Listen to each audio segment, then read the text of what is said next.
I had to confront my own fears and weaknesses, or I could never have defeated you. It's not whether you win or lose, it's how you play the game.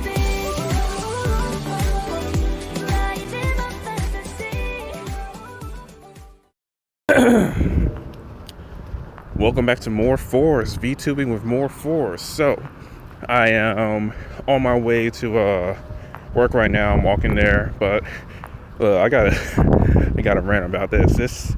This pisses me off to the greatest degree. So I'm gonna start a live stream. It's only gonna be like 20-30 minutes maybe, and my avatar's gonna be a little wonky because I'm on my way to work.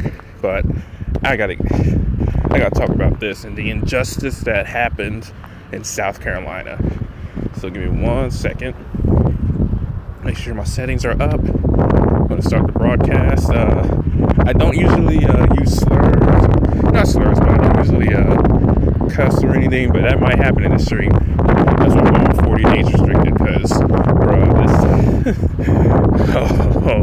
I hate injustice, man. Hate it. Oh, man. Alright, so let's go and just start this broadcast with my wonky avatar.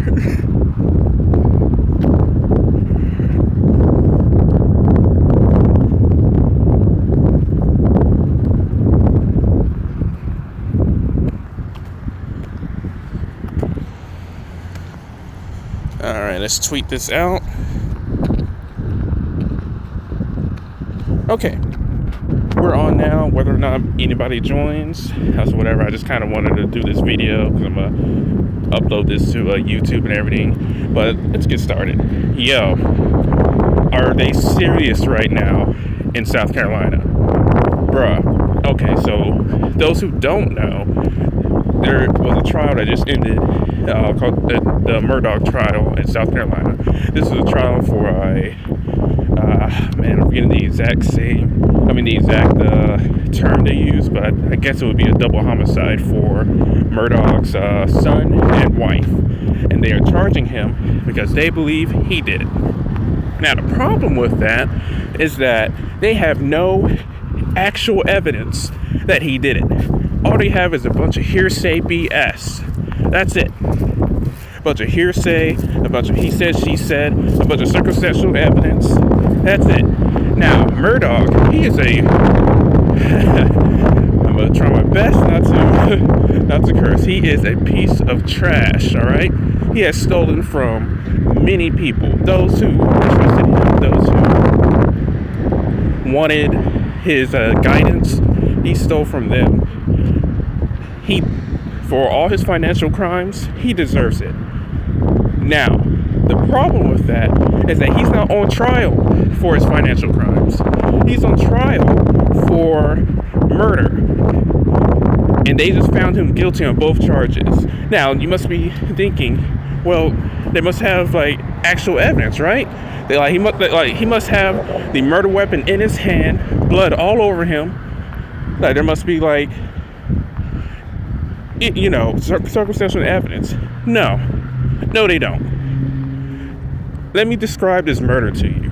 This murder, hold on, 1 second.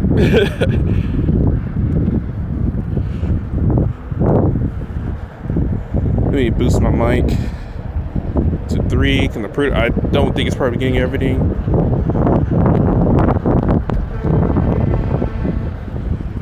I apologize if you hear cars and stuff outside. I'm again walking. There we go. Alright. So, back to what I was saying. This murder was brutal. As in, action movie brutal. Like a rated R action movie brutal. The son literally had a shotgun put to his face and blown his head up. His literal brain matter was on the ceiling and on his neck, on his feet. That is how brutal this was. And then the wife was taken out by a rifle, if I remember correctly. Well, not even taken out. She was shot by a rifle and then killed executioner style in the back of the head. Now, this is the kind of murder that you do to somebody that you truly hate. Or Now, this is going to come up later. Or to the family of a person that you truly hate. Now, Murdaugh, he is a financial scumbag. He deserves to go to jail for all the financial crimes that he did. But he does not deserve to go to jail for something that he didn't do, which they failed to convince anyone with a rational mind that he actually killed his wife and son. His wife and son, look, this is the kind of man that tried to have himself, I have to repeat this, himself assassinated. He tried to have himself assassinated so his son would inherit his wealth. That is, you're trying to tell me that a man that tried to have himself assassinated, brutally murdered his son and wife, for what? Because they failed to prove that also. But the jury and the judge, don't get me started on the judge and how obviously corrupt he is. Oh my gosh. I don't even know if I get all my thoughts together. This is pissing me off, man. So anyways, they expected me to believe that this guy who had someone assassinate him, failed by the way, it was a shoddy job, failed to assassinate him, but the reason was so that his son would inherit his wealth. That this exact man would then go and brutally murder his wife and son. I don't believe it. And they failed to make me believe it. And if you weren't using your feelings to convict this man, you wouldn't believe it either. But the judge, and how corrupt he was, allowed evidence and testimony that was literally only for the purpose of, what's the word I'm looking for? Biasing the jury. That's it. The kind of evidence that he allowed was like his financial crimes. That has nothing to do with whether or not he killed someone. What they literally did was say, look everyone, this guy is a bad man. He is a scary bad man. Who else would kill his wife and son in this kind of way? I can't think of nobody else.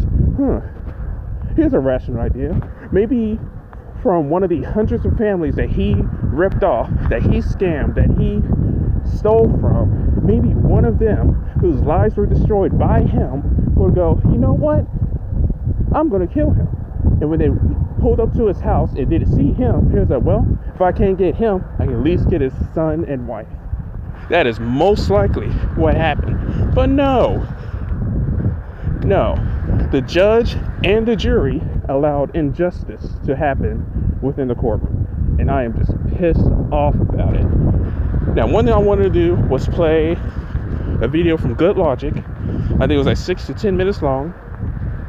Mainly so I can rest my breath because I'm on my way to work. I hope that this is picking up my voice all right. It's probably a little windy. I apologize, but I probably wasn't going to have this kind of feeling later when I ranted about this. But I'm going to pull this up right now. 1 second.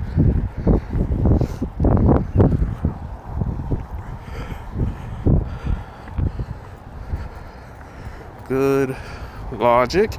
Shout out to Good Logic. Shout out to Nick Ricada. Those are the two that I was watching for the Murdaugh Trial. Love them both. Keep doing what you guys are doing, man.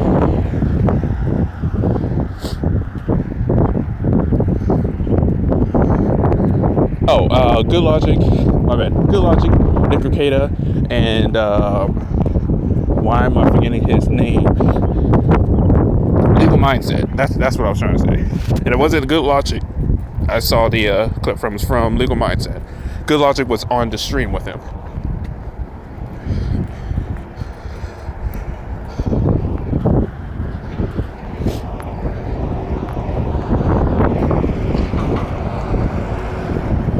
There we go, 10 minutes. We're going to let this play. You're going to get a little bit of my reaction. I have not seen this yet.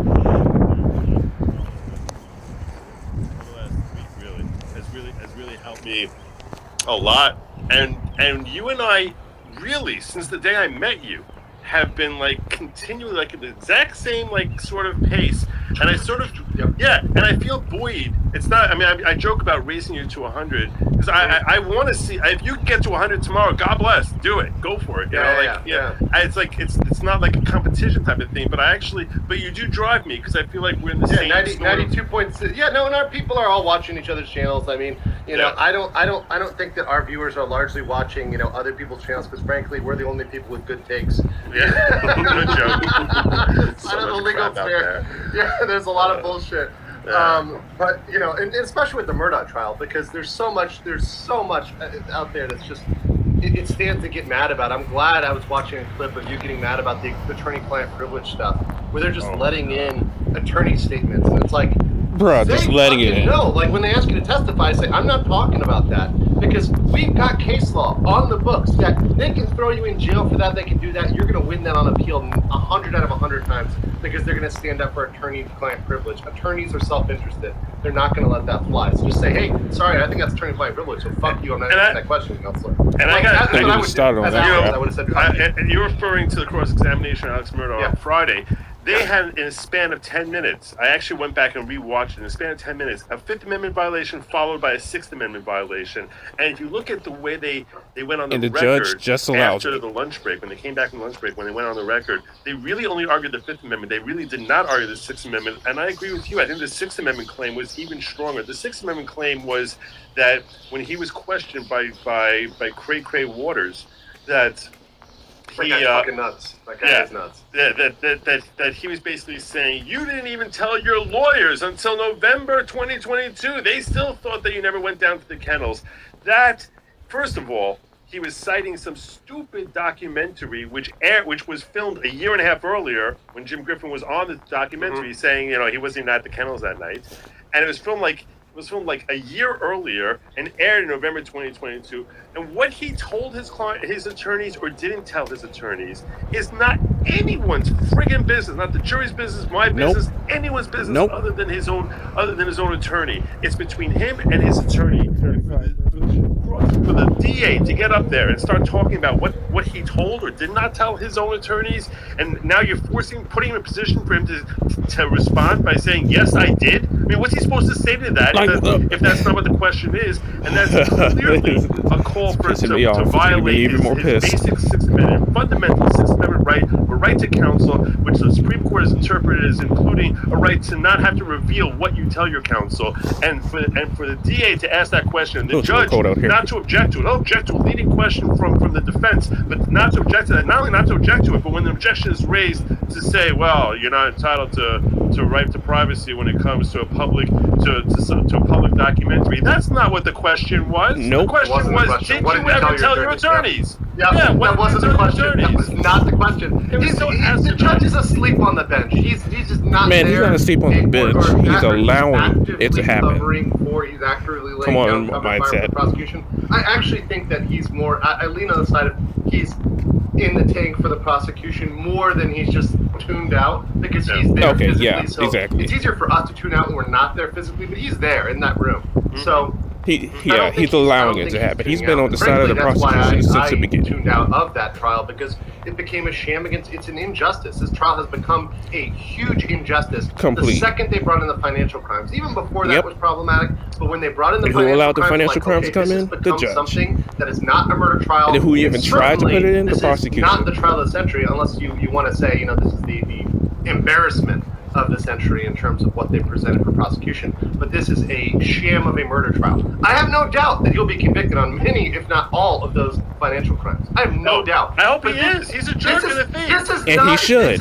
Yeah, he is. If he admits to these crimes, which it seems like he is. Which he admitted to, yes. He admitted to his own financial crimes. So assuming he's guilty of those, I'm still being very careful about that because he's not convicted yet, right?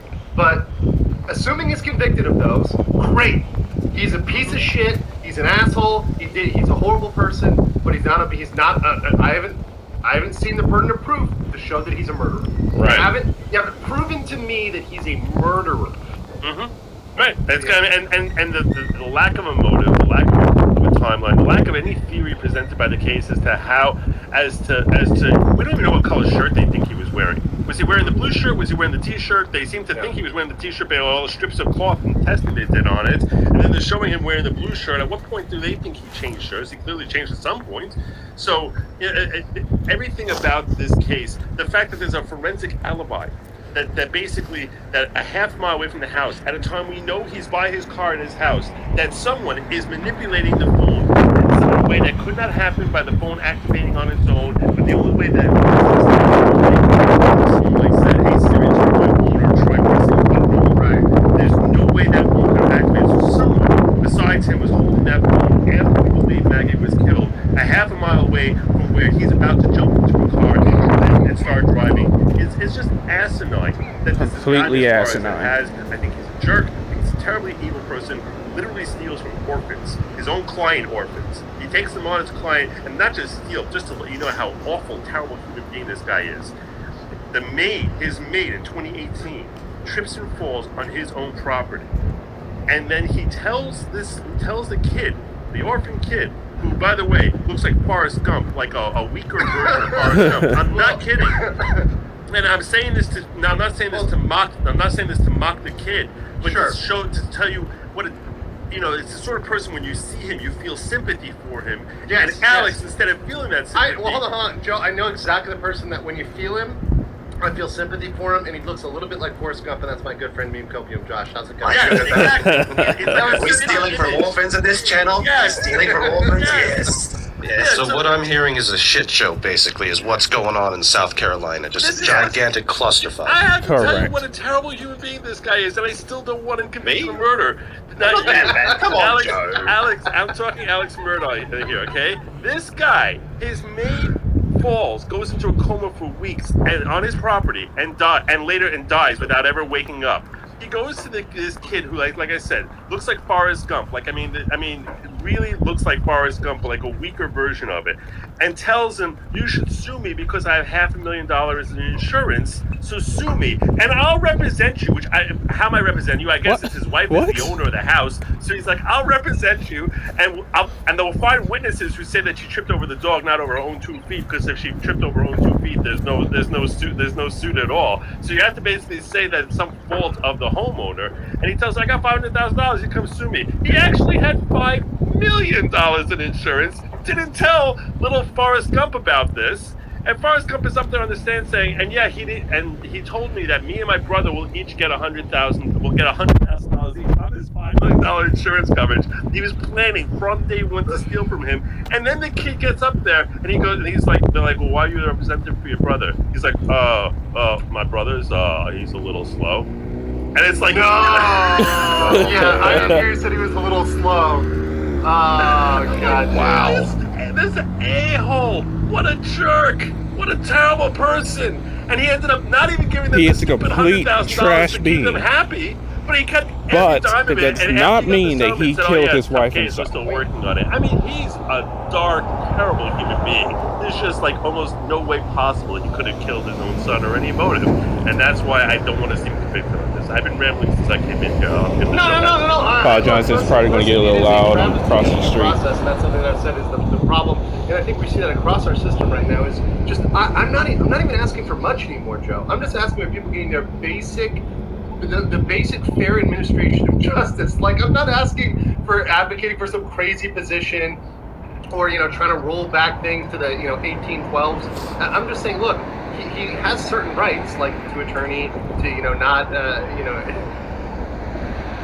not incriminate himself, to not have to face charges that are not before him in the court. These are basic rights, and these are all being violated in the Murdaugh trial. But one right that's never violated is your right to enjoy yourself with a nice cold beverage. So I see Meme Copium. You've got some of our favorite Nika Black. Is that just regular Nika? That's regular Nika. All right, this is about. I'm going to end it here.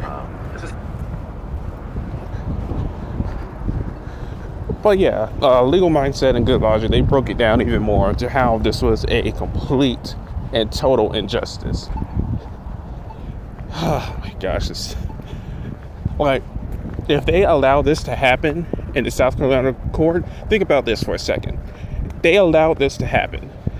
the jury and the judge allowed this to happen. So what happens to, I don't know, the everyday Joe Schmo out there, huh? Let's say, this is coming to mind, let's say you are on trial for murder, and the only thing they have is circumstantial evidence of, let's say, mean tweets that you did.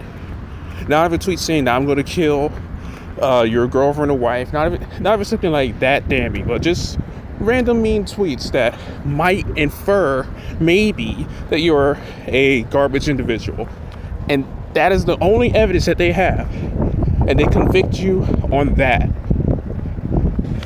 While, by the way, you have evidence of, let's say, pissing off a bunch of other people that could very easily want to do harm to you and or someone that you know. But that evidence is not even considered. That is essentially what's happening here. And that is why this is so important, that they allow this form of injustice to happen. And now all I can think is that as long as that judge is there, and as long as South Carolina jury is that brain dead and retarded, in my opinion, to not make a rational decision and instead use their feelings to convict a man for murder when you should be holding a different trial on him for his financial crimes, instead of wasting time and possibly letting the murderer just skip out of town. Like, for all we know, he could be, the actual murderer could be out of country by now, for all we honestly know. This is injustice, and I am just so sick and tired of it. For my anime bros and gals out there, if you've seen the anime, which is, I think now it's probably one of my favorite anime, The Rising of the Shield Hero, this is the equivalent to when Mine and the King used just hearsay and a bunch of BS to say that Naofumi, again, remember, the premise of The Rising of the Shield Hero was to show that there are 4 heroes: sword, spear, bow, and a shield hero. And for whatever reason, in the country that these 4 heroes were summoned to, they were biased and hated the shield hero. So through hearsay, literal hearsay, and just a biased court in general, they claimed that Naofumi, the main character, the shield hero, raped and violated and stole from Mine, and then proceeded later on in the season to say that he brainwashed his victims. That is what's happening right here in the South Carolina court, essentially. That the prosecution would be Mine and the judge would be the King. And somehow this trash of a human, Alex Murdaugh, is Naofumi in this situation. Like, how do you make such a clear, like, I was watching, I won't say all of it because it was incredibly boring. Like, how do you make like a movie styled murder boring? I don't know. Anyways, I lost my train of thought there. I'm getting so pissed off. I'm going to just end the stream and video here. Nobody came in, that's fine. It was mainly just for recording anyways. I'll see you guys next time. Remember, if life gets you down, it's about a little more force. I'll be seeing you.